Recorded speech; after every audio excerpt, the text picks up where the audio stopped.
લીવ્સનો video બનાવું છું. Okay, હવે જો પહેલાં 20 ચેન લઈ લીધી છે મેં. ઓકે, 20 ચેન લીધા પછી એક ચેન સ્કીપ કરીને એના પછીની ચેનમાં 80 લેવાનું છે. અને જેમ આપણે પેટલમાં ટોટલી 80 લઈ છીએ એમ આમાં બી પૂરેપૂરી 20માં અને છેલ્લામાં 2 લેવાનું છે. એવી રીતે ટોટલ પાછી 20 થઈ જશે એમ પૂરી 80 લઈ લેવાની છે. આવી રીતે જો પૂરેપૂરું બધામાં પાછી 80 લઈ અને છેલ્લામાં આપણે 2 80 લેવાની છે. ઓકે, આ આપણું એક રાઉન્ડ ફિનિશ.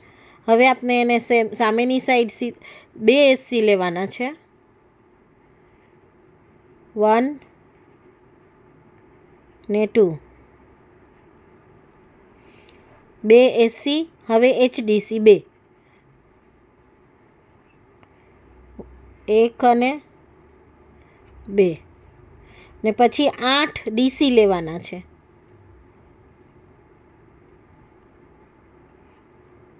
આ 1 થયું એવા 8 DC લેવાના છે.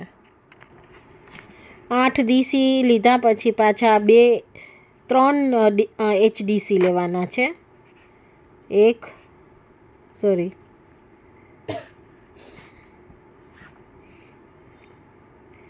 આ 1 HDC, આ 2 ને આ 3 ને પછી 3 80 લેવાના છે. 1 2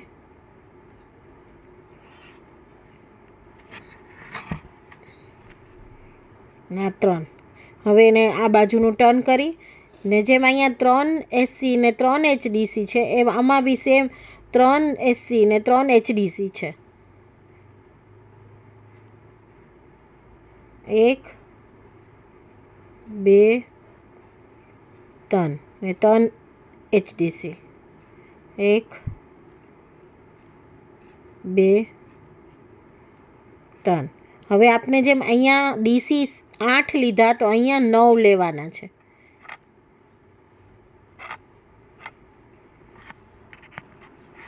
આ 9 HDC કમ્પ્લીટ થયા પછી જેમ અહીંયા આપણે 2 SC ને 2 HDC લીધા તો એમ જ હવે આ બાજુ 2 HDC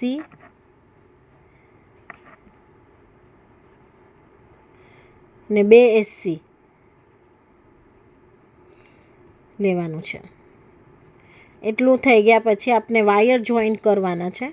તો એના માટે આપણે પાછા આ બાજુના પહેલી SCમાંથી લઈ ને જેમ પેટલમાં આપણે ફ્લાવરના પેટલમાં કર્યું કે આ 2 કાંટામાં જે છે એના નીચેની સાઈડ વાયર રાખી અને ઉપરથી એને લઈને વાયર વચ્ચે મૂકી દેવાનો છે ને બધું SC કરી લેવાના છે. વાયર વચ્ચે આવો જોવે એમ પૂરેપૂરું આખું પત્તું અહીંયાથી આમ આ વાયર થોડો કવ કરી નાખવાનો ને પછી એને પૂરેપૂરી સેમ ટુ સેમ જેમ આપણે ઓલા પેટલમાં ફ્લાવરના પેટલમાં કરીએ છીએ એમ SC લઈ લેવાની છે.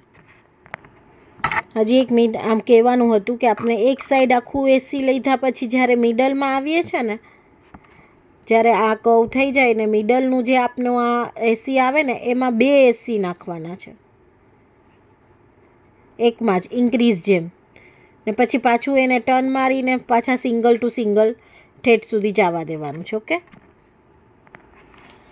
આ લાસ્ટનું થઈ ગયા પછી આપણે જે આ છેલ્લી SC બચે છે એમાંથી આમ કાઢવાનું ને આ 2 છેડા વાયરના બેક સાઈડ હોવા જોઈએ કાંટાના અને આ જે છેડો છે દોરાનો એ આમ પાછળની સાઈડ હોવો જોઈએ ને પછી એને સ્લીપ સ્ટીચ કાઢી લેવાનું છે. ઓકે, ને આને લાંબુ કરી ને કોઈ બી એક વાયરના વચમાંથી આમ વચ્ચે નાખી દેવાનું છે આમ. ઓકે, અને પછી એને ખેંચી લેવાનું છે અને આને થોડું આમ કરી ને એને શેપ આપી દેવાનો. ઓકે, ને આ દોરો હોય એને ફૂલ ટાઈટ કરી ને આ બેના વચમાંથી આમ કાઢી ને પછી આને ટર્ન મારી દેવાનું છે. ઓકે, આપનું લીવ્સ રેડી ને બેક આપણે થોડો દોરો આમાં અહીંયા જ્યાં સુધી મેં આટ મારી છે ને ત્યાં સુધી આપણે દોરો વીંટવાનો આવશે, આખો ના વીંટજો, નકર અહીંયા ઘણું પછી છે ને જાડું થઈ જાય છે ત્યાં સુધી. એટલે થોડું આનો દોરો કાપી લેવાનો ને આ બેક સાઈડ બી દોરો કાપી ને ગ્લુ લગાવી દેવાનું અહીંયા. ઓકે, તો આ આપનું લીવ્સ રેડી.